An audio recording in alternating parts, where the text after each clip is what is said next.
Ashamar kafune kabajamtoota fi jaalatamtoota kiyyaa nageenyi kiyya kan jaalalaa kun kabajaa bakka isin jirtanitti isin bira naaf haa ga'u jecha akkam jirtan naga keessanii hordoftoonni Aminatuu bidhaa akkam jirtan naga keessanii warroonni YouTube kiyya haraayatan subscribe like godha share godha nuti dabalamaa isiniin jenna karraa fi akkam jirtanii nagumaa anfayyaa godha obboleettiin keessanii guyyaa har'a maal qabadhee dhufee mammaaksa afaan oromoo kan yeroo baay'ee mammaksni afaan oromoo jechuun yeroo baay'ee bakkuma kamittuu jechoota namni tokko siin jedhe yoo jecha sana si ulfaatee deeffachuu dadhabde mammaksaan dubbii sana namaaf hixa. Mammaksi jechuun kan yeroo kamuu bakka kamittuu mammaksasanii kan dubbii xumuranii jechuudha. Mammaksni hiikaa guddaa qaba.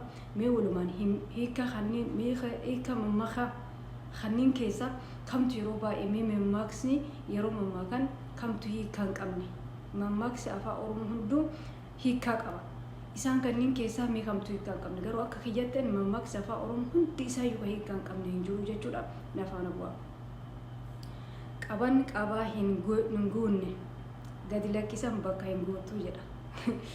Jecha kana keessatti yeroo baay'ee namoonni nama miidhan nama bakka nama qaba namaa hin gennitu si miidha garuu namni henna qaban qabaan geetu gadi lakkisan bakka hin guutu jedhan. Jecha isaatii fi akkaataa inni itti deemu sana yookiin immoo akka namni sun itti ejjetu ejjennoo nama sanii adeemsa nama saniititu hin taane uffatanii akka jedhaniini jechuudha. Lammaffaa irratti qolli keessi sibiilaa jedhan. Qolli keessi sibiilaa jedhan.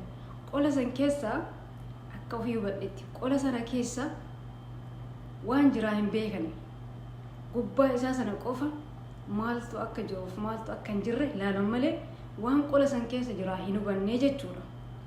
Isheen waan namni kabale malee waan namni kabale malee kana hin qoofne jedhame. Kan namni kabalee hin qoofne. Mammaksi kunniin afaan oromoo kun wallahi hedduu namatti tola. Yeroo wanti kabalanii hin qoofne kun maalidha laata? Maaltu hin qoofsine beekta? Jechi namni siin jedhu yeroo baay'ee jechi namni si dhahoo irra jechaan si hubuu irra caalaanti. Kanaaf immoo mammaaksa babbareedduu kanatu jira jechuudha. Isheen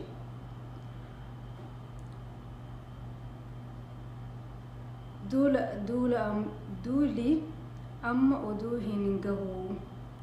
Duulli hamma oduu hin gahu. Garuu yeroo duula deemna jedhan oduun tun hin baay'atti. Yeroo namoonni dhaqeen ajjeesa yeroo waraana keessa osoo na galchanii annama akkana ajjeesa ka jedhu hedduu jira. Garuu bakka duulaa san yoo gahe hanga hin gahu jechuudha. Jabinni bifa hormaati. Jabinni bifa hormaati. Kormi yeroo kamuu jabaadha. Ufitti amanummaa qaba waan ta'eef durumayyuu wanni horma jedhaniif yookaan ammoo namoonni hormi kun haa hedduu qaba. Maaliif fardi sangaalleen korma cimaa qotiyyoon tokkollee kan abbaan daggala keessatti horsiisee kunuunsee nyaachisee obaasee jedhe korma cimaa ta'ee bahaa jechuudha. Isheen wanti odeessanii fi wanni bobeessan hin dhaabanii jedhan hin dhaban wanna odeessanii fi wanti bobeessan hin dhaabani. Dubbiillee ati bobeessite hin dhaabattu. Ibiddillee ati itti keessee ibidda manatti illee qabsiifte abiddi sunillee hin dhaabatu jechuudha. Kanaaf immoo yeroo baay'ee dubbiillee qabsiisuuf yaalina manallee gubuudhaaf yaaliin godhinaa jechuu barbaadeeti. Suuraan gaariin abbaa fakkaataa jedhan. Suuraan gaariin abbaa fakkaata. Garuu yeroo tokko tokko bakka kanatti suuraan nama tokko akkuma bifa kan keetiisan gaarii ta'ee kan mul'atu jira. Bifa kee ilaalaniis dhaabbatiisa kee ilaalanii yeroo tokko tokko hamaa ta'ee mul'atullee jira jechuudha. Waliin qixxaawu garuu mammaksi kun gaarii ture. Suuraan gaariin abbaa fakkaataa jedhan. Qabadhaa.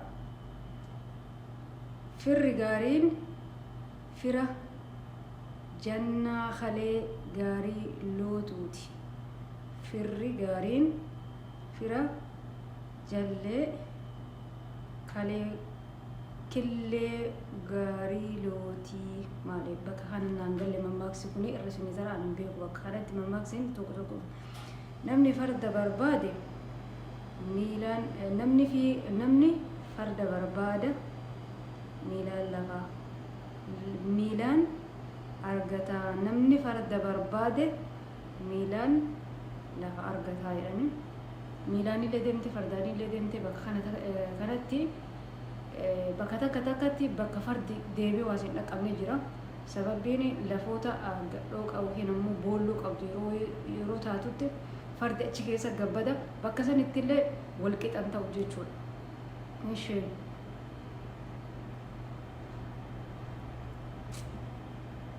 eessa geenyerra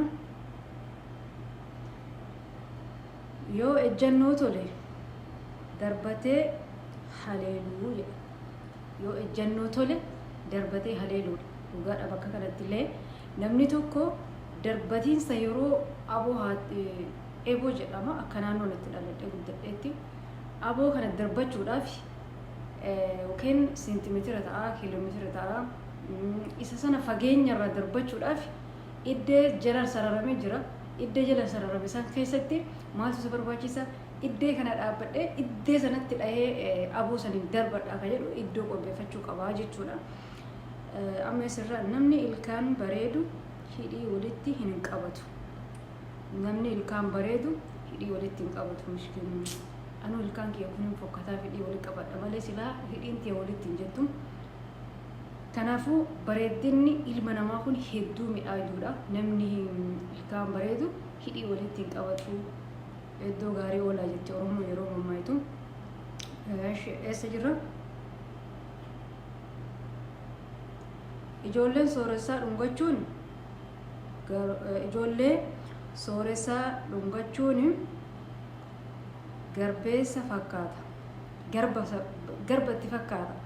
Yoo ati dhungatti fakkeenya nama abbaa qabeenyaa qabu tokko yoo ati nagayyuu gaafatte akka waan hiyyummaan kan keessuun nama sanitti dabru yoo nama sana yookiin ammoo salaamata gaafattee namni keenya kun fayyaalessaa waan ta'eef nama sana nagaa ati gaafatteeyyuu waanuma ati nama akka isaa sanitti hiyyoomsitu itti fakkaataa jechuudha. Bakka sanitti illee warra abbaa qabeenyaati warreen waa qabdan ilmaan hiyyeessaa hin tuffatin asiniin jechuu barbaadeeti kun dhaamsa kiyya.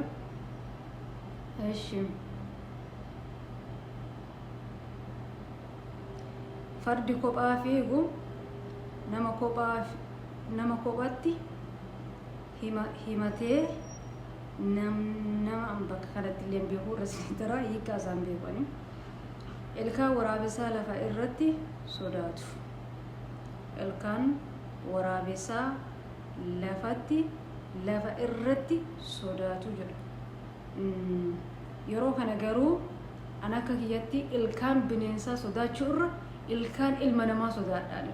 Maaliif bineensi waan diina kee ta'eef si nyaata, si waliin mana waan hin galleef daggala keessa galaa waan kan keen beeku si wajjin hin guddanne garuu bineensi si wajjin guddatu tokko bineensi mana keessa nama wajjin guddatu nama nyaatu garuu bineensa daggala keessa galuurra akka kiyyatti bineensa daggala galu osoo hin taane ilma namaatu bineensa walitti xaara ana kiyyatti ilma namaa sodaadha. Bakka kanatti illee mammaakni kun garuu waan mammaakamee jira otoo ati quba hin qabin bineensi waan si nyaatuuf jechuudha. Waan gaarii seetee mixiin dhukkee yookiin bukaa jala kaawwattee jedha. Nama tokko ati namni kun gaariidha jetteeti nama waan hin beekne tokko bakka gaarummaa isaa adanu manneen arraba inni haasoo kanaan namni kun nama gaariidha, nama bareedaadha, nama cimaadha, nama iddoo qabduu fi iddoo kee kana kennitaaf jechuudha. Garuu namni yeroo baay'ee si miidhu nama ati nama gaarii jettutu si miidha jechuudha. Kanaaf ammoo nama waan kan kembee nama waan kee beekurra nama waan kee beeknetu akka iddoof kabajaa sii qabu asumaan laalladhu sun jechuu barbaadeeti ilma namaatiin.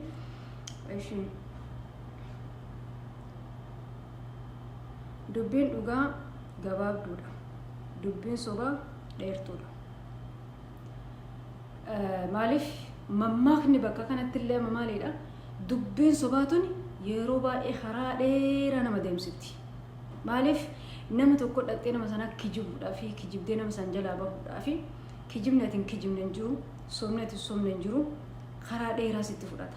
garuu dubbiin dhugaa karaa dheeraa namatti fudhatu sababni waan dhugaa dubbatteef dhugaa kan keessan irra dhaabbattee dubbatta garuu karaan sobaa akkuma mammaaksi Oromoo jedhe kana karaan sobaa hedduu dheerata maaliif abaluun akkasiin jedhe jettee kanaan karaan sarkaa dheerata waan ta'eef dubbiin dheertuun gabaabduudha dubbiin sobaa dheertuudha jechuu barbaadeeti. Eessa jirra?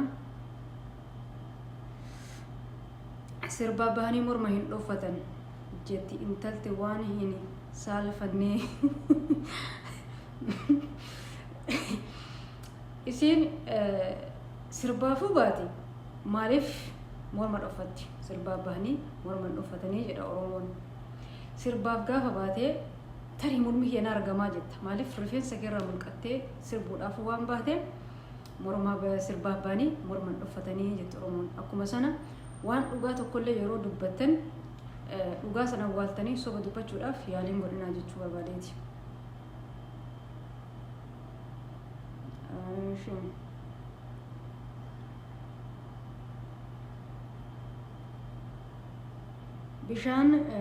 Bishaan nama nyaatuuf saree nama nyaattu sagalee hin dhagahanii. Bishaan nama nyaatuu fi saree nama nyaattu sagalee hin dhagahan. Garuu bishaan humna paaworii qabu tokkoon waan dhufeessi fudhatuuf hin dhageessu. Garuu sareelleen akkuma sana sareellee yeroo si jala buutee bakka ati yookaan miidhamtu waan si qabduufi maaliif bishaan nama fudhatuufi saree nama ciniintu sagalee hin dhagahanii jedhani. Mammaaksi Oromoo kun hedduu hiikaa isaa qaba. Maaliif bishaan illee sagaleen dhageessisu sareen illee sagaleen dhageessistu akkuma sana ilmi namaallee yeroo si miidhuudhaaf deemu yeroo ol ka'iinsa kan keetii fi of ta'uu kan kee ofitti amanamummaa kan keessi argu maaliif isa arguuf deemu yeroo baay'ee maal si godha akkuma sareetii fi akkuma yeroo bokkeen roobee bishaan dhufus fudhatu sana si ajjeesuudhaaf yookiin immoo iddoo ati hin beeknetti si qalaa jechuudha of eeggannoo godhaasanii jechuu barbaadeeti. Obsaan aanan goromsaa dhugaa jette Oromoon. Namni tokko gaafa waan wayii obse waan tokko wayii obsite bakka gaarii geessa.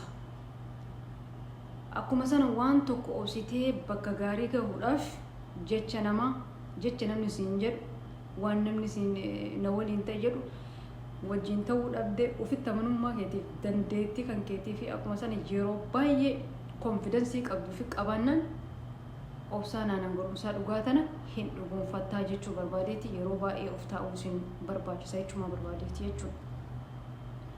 Gowwaan bishaan bira taa'ee dheebotaa jedhan.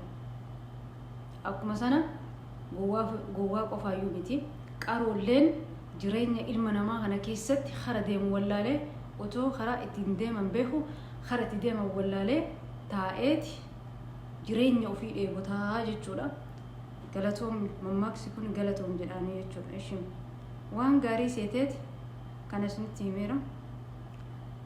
Ishiin eessa bira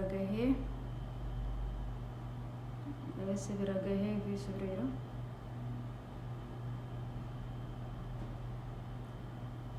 Eessa bira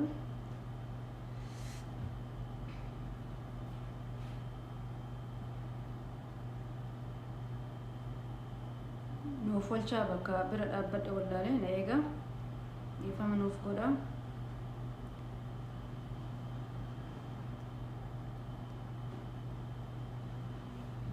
Yoo suuta ejjattee qoreen suuta nama waraantii jedhan. Akkuma sana yoo suuta deemtes yoo uftaates yoo harkattummaallee jala baates bara kana keessa qoree ilma namaa kasi jala ta'ee qoree sitti ta'ee si jala taa'aa jiru ilma namaa ta'uu hin dagatinii jechuma barbaadeetanis. Waanni beekee bofa miila dhoowwatee jedhan. Maaliif bofni yeroo kana bofa yeroo tokko kunuunsitee amala gaariidha yoo qabde si nyaatu.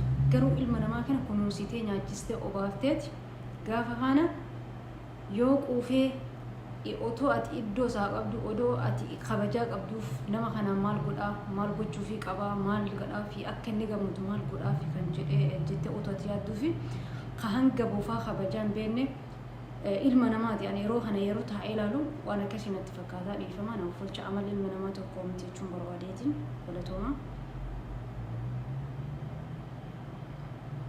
Okay. Waan samii bu'ee dacheen baachuu hin dadhabdu jedhan. Samii irraa bu'ee qofaaf dachee waa baatu hin dadhabdu. Dacheen waa hedduu baattee deemaa jirti. Kijibaallee baattee deemti, kaatullee, kasobullee, ka'abaarullee, ka'abaarfamu wanni dacheen tun baattee hin deemne inuma hin jira jechuudha.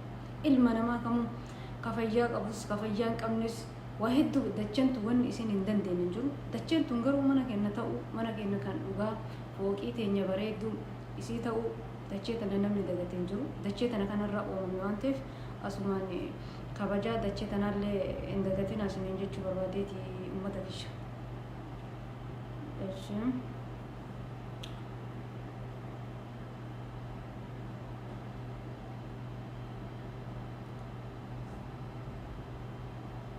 Bakka jaalatanii kokkolfaa deemanii jedhan. Bakka jaalatan qofatti kolfuu miti.